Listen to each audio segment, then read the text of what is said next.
আসসালামু আলাইকুম। আমি Mohammad Shahed, digital marketer and graphic designer. বন্ধুরা, আমি আজকে আপনাদেরকে দেখাবো কিভাবে আপনারা ফটোশপের মাধ্যমে ইউটিউব চ্যানেল আর্ট ডিজাইন করবেন। তো আমরা যারা ইউটিউবার আছি, আমরা ইউটিউব চ্যানেল ক্রিয়েট করেছি। আমাদের ইউটিউব চ্যানেলে একটি আর্ট ডিজাইন করতে হয়। এই আর্টের মাধ্যমে আমাদের চ্যানেলের পরিচয়, আমাদের সার্ভিস ইত্যাদি এক্সপ্লেন করে থাকি। তো এই কাজটি আমি আজকে করবো। তো আমরা যারা ডিজিটাল মার্কেটার, তাদেরও এই সমস্ত কাজকর্ম আমাদের হাতে এসে থাকে। তো এই কাজটি আমরা আজকে দেখাবো কিভাবে ফটোশপের মাধ্যমে প্রপার ওয়েতে ইউটিউব চ্যানেল আর ডিজাইন করতে হয়। তার জন্য আপনারা আমার ভিডিওটি শুরু থেকে শেষ পর্যন্ত দেখবেন। ভিডিওটি ভালো লাগলে অবশ্যই লাইক, কমেন্ট, পাশাপাশি শেয়ার করবেন। আপনি যদি আমার চ্যানেলে নতুন হয়ে থাকেন তাহলে অবশ্যই আমার চ্যানেলটি সাবস্ক্রাইব করবেন।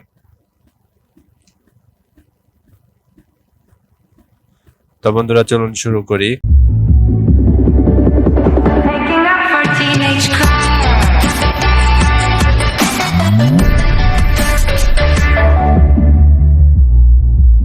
তো শুরু করার জন্য আমরা আগে প্রথমে জেনে নিব আমাদের চ্যানেল আর্ট সাইজ কত।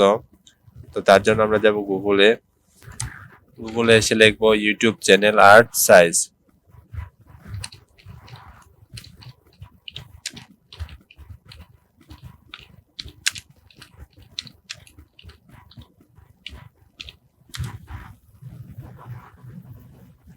দেখেন, এখানে আমাদের একটি সাইজ দেখাচ্ছে 2560 বাই 1440 পিক্সেল।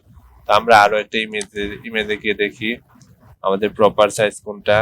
দেখেন, এই যে একটা সাইজ দেখাচ্ছে আপনার টিভি মানে টেলিভিশন ভিউ হলো 2560 বাই 1440, ডেস্কটপ ভিউ হলো আপনার 2560 বাই 338 এবং অল ডিভাইস ভিউ হলো 1235 বাই 338। অর্থাৎ আপনার বড় এলইডি স্ক্রিনে দেখবেন, তখন আপনারা এই ভিউটা দেখতে পারবেন। আবার যদি আপনারা ডেস্কটপের মধ্যে দেখেন তাহলে এই ভিউটা দেখতে পারবেন। আর সকল ডিভাইসে যদি দেখেন তাহলে আপনারা এই ভিউটা দেখতে পারবেন। তা আমাদের মূলত এই ভিউটাই সবচেয়ে গুরুত্বপূর্ণ, কারণ সকল ব্যবহারকারী যেহেতু দেখতে পারে, আমাদের এরকম একটি চ্যানেল আর্ট ডিজাইন করতে হবে। দেখেন, আসলে আমরা যে প্রথমে যেটি দেখেছি এটিও আমাদের রিয়েল না। আপনারা এই কাজটি করে দেখতে পারেন এবং যখন আপনি চ্যানেলে আপনার এই আর্টটা সেট করবেন তখন এটা পুরোপুরি ভিউ হবে না। তো আমাদের আসলেই হলো যে এই যে আমি একটা ব্যানারে এখানে করছি যে 2560 বাই 1440, এটা একটা সাইজ। তারপর হলো 2560 বাই 423, এটাও একটি সাইজ। তারপর হলো 1546 বাই 423, এটাও একটা সাইজ। এই সাইজটি আমাদের আসল সাইজ। এই সাইজে যদি আপনি চ্যানেল আর্টটা ডিজাইন করে থাকেন তাহলে অবশ্যই আপনার চ্যানেল আর্টটি পারফেক্ট হবে। আমি পূর্ববর্তীতে এই কাজ ট্রাই করে দেখছি, তখন আমার এটি হয়নি। তার জন্য আমি আজকে এটি সিলেক্ট করব। তো আমরা এখন আমাদের ফটোশপে যাব। ফটোশপে আসার পর আমরা এখানে ক্রিয়েট নিউতে ক্লিক করব। তারপর এখানে লিখবো 2560 বাই 1440। আমরা প্রথমে এই সাইজটা নিব।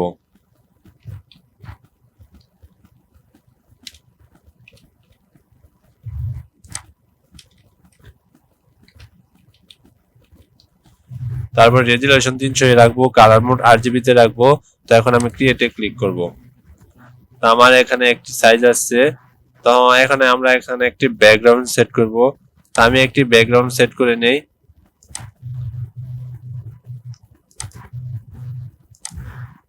তারপরে ব্যাকগ্রাউন্ড সেট করার জন্য আমরা যাব এখানে কালার বক্সে। কালার বক্স থেকে আমাদের মন মতো একটি কালার নেব। তা আমি এখানে রেড কালার নেব। রেড কালার দিয়ে তারপর ওকে করলাম। এখন আমাদের এই ব্যাকগ্রাউন্ডের মধ্যে কালারটি সেট করার জন্য আমাদের কিবোর্ডের অল্টার ব্যাকস্পেস ক্লিক করলাম। অল্টার ব্যাকস্পেস ক্লিক করার পর আমাদের পুরো ব্যাকগ্রাউন্ডটি রেড হয়ে গেছে। এটা হলো আমাদের টেলিভিশন ভিউ। তো এর মধ্যে আমরা এখন সেট করব ডেস্কটপ ভিউ। তারপর ক্রমান্বয়ে করব আমাদের অল ডিভাইস ভিউ। তো ডেস্কটপ ভিউ সেট করার জন্য আমরা আমাদের এখানে রেক্টেঙ্গুলার টুলে সিলেক্ট করব। রেক্টেঙ্গুলার টুল সিলেক্ট করার জন্য দেখেন, আমাদের যখন আমরা রেক্টেঙ্গুলার টুল সিলেক্ট করছি তখন এটিতে আমরা যখন শেপ ক্রিয়েট করতেছি তখন আমাদের ওয়েট এবং হাইট দুটি দেখাচ্ছে। তো আমাদের ওয়েট এখন এখানে নেব 2560/423। তো আমার 423 আছে। তো এটাকে আমি একটু লং করে দেই। দেখেন আমার পাশে সবকিছু দেখাচ্ছে। তো নিলাম। তো এটাতে আমরা আরেকটা কালার দেব। আমি এখানে ইয়েলো কালার দিলাম। তো আমি এখানে দেখেন উপরে আমাদের এর এখানে হোয়াইট এবং হাইট দুটোই আছে। তো আমি এখানে দেব 2566 আছে, আমি এটা 60 করে দেব এবং 483 আছে। তো এখন আমি এন্টার করে দেব। তো আমার এই ডিজাইনটা ঠিক হয়ে গেছে। তো আমি এই ডেস্কটপ ভিউটাকে আমি এখন মিডল করার জন্য আমাদের কিবোর্ডের শিফট বাটন চেপে ধরবো। তারপর দেখেন এখানে লেয়ার বারে ব্যাকগ্রাউন্ড এবং রেক্টেঙ্গুলার 1 আছে। এই দুইটাকে রেক্টেঙ্গুলার 1 সিলেক্ট করা আছে। এখন ব্যাকগ্রাউন্ডে আবার আমার মাউসের লেফট বাটন দিয়ে ক্লিক করব। তো হলো। তারপর এখানে দেখেন মুভ টুল সিলেক্ট করা অবস্থায় উপরে দেখেন আমাদের এখানে সেন্টার একটি অপশন আছে, করে দিলাম। তারপর এখানে আরেকটি আছে। তো আমাদের এটা এখন সেন্টার হলো। তো আমার এই ডেস্কটপ মোডটা আমি এখন আরেকটু ডিজাইন করব। ডিজাইন করার জন্য আমি এর মাউসের এই লেয়ারটা সিলেক্ট করা অবস্থায় আমি মাউসের রাইট বাটনে ক্লিক করব। তারপর ব্লেন্ডিং অপশন, এখান থেকে আপনি এর স্ট্রোক দিতে পারেন, তারপরে গ্রেডিয়েন্ট ওভারলে ড্রপ শেডো দিতে পারেন। তো আমি আগে একটু স্ট্রোক দিয়ে দিলাম। তারপরে এখানে নেন বেভাল এন্ড এমবস। তো আমি এখানে কন্টিনিউ দিয়ে দিলাম। তারপর ওকে। আবার আমরা রেক্টেঙ্গুলারে প্রেস করব। তো আমরা এখানে রাস্টারাইজ লেয়ার করে দেব এই লেয়ারটাকে। তো দেখেন আমাদের লেয়ারটা এখন কত একটা স্মুথ হয়েছে। তো আমরা এখন আবার কি করব, আমাদের অল ডিভাইস ভিউর জন্য আমরা আবার যাব আমাদের রেক্টেঙ্গুলার টুলে।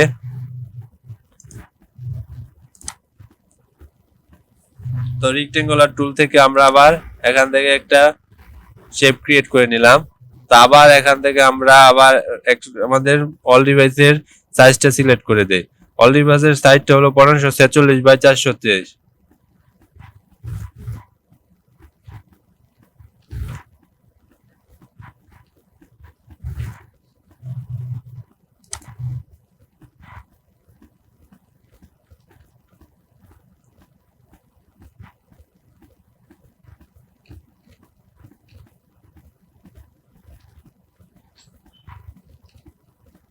তো এখন আমি এন্টার করে দিলাম। তো আমার এই সাইজটা হলো। তো আমি এই অল ডিভাইস সাইজটা আমি আবার এটা সেন্টার করব। সেন্টার করার জন্য আমরা যাব মুভ টুলে যাওয়ার অবস্থায় আমাদের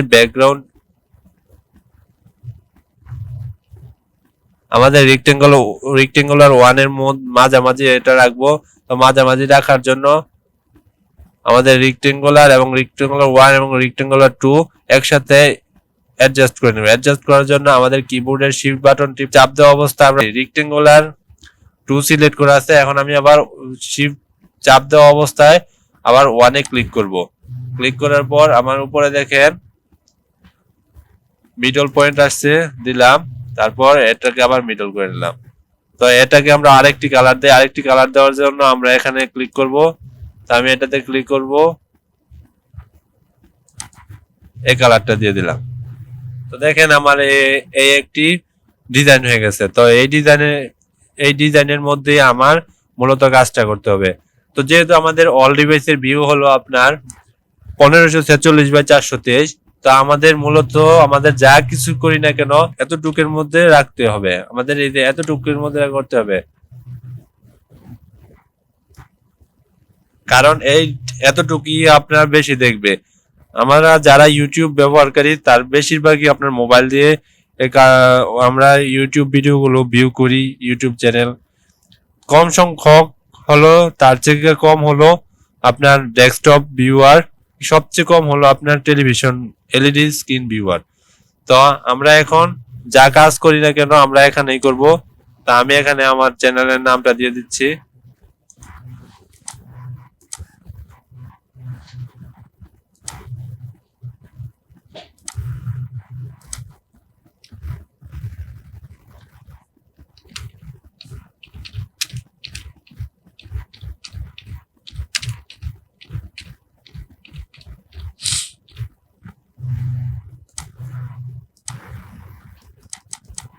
তো বন্ধুরা এটা আমি আমার নামটা দিয়ে দিচ্ছি। এখানে আপনাকে আমি রিকমেন্ডেড করব যে সবচেয়ে কম জিনিসই এখানে রাখবেন, কারণ অনেক বেশি জিনিসগুলো আপনি এখানে রাখতে গেলে আপনার জায়গাটা হিবিজিবি হবে, দেখতে একটা সৌন্দর্য দেখাবে না। তো আমি আমার চ্যানেলে এখানে আপনার নামটা দিয়ে দিচ্ছি এবং ইমেল এবং ফোন নাম্বার দিয়ে দিচ্ছি। পাশে একটা আপনার ছবি ইউজ করছি। ছবি ইউজ করার জন্য আপনি করতে পারেন এখানে থেকে আপনার এপিলেস টুল নিয়ে একটা শেপ ক্রিয়েট করে নিতে পারেন। তো আমি একটা শেপ ক্রিয়েট করে নিলাম। তো এই শেপের মধ্যে আপনি একটা ফটো অ্যাড করবেন। ফটো অ্যাড করার জন্য আমরা যাব ফাইলে, ফাইল থেকে যাব প্লেস লিঙ্কেড। তো মনে করেন আমি এই ফটোটাই অ্যাড করব। অ্যাড করার সময় দেখেন এটা আমার এখানে আসছে। তো এইটাকে আমি এখন ক্রিয়েট এ ক্লিপিং মাস্ক করে দেব। তো আমার লেয়ারটা সিলেক্ট করতে অবস্থায় আমি আমার মাউসের রাইট বাটন ক্লিক করব, তারপরে দেখেন ক্রিয়েট এ ক্লিপিং মাস্ক।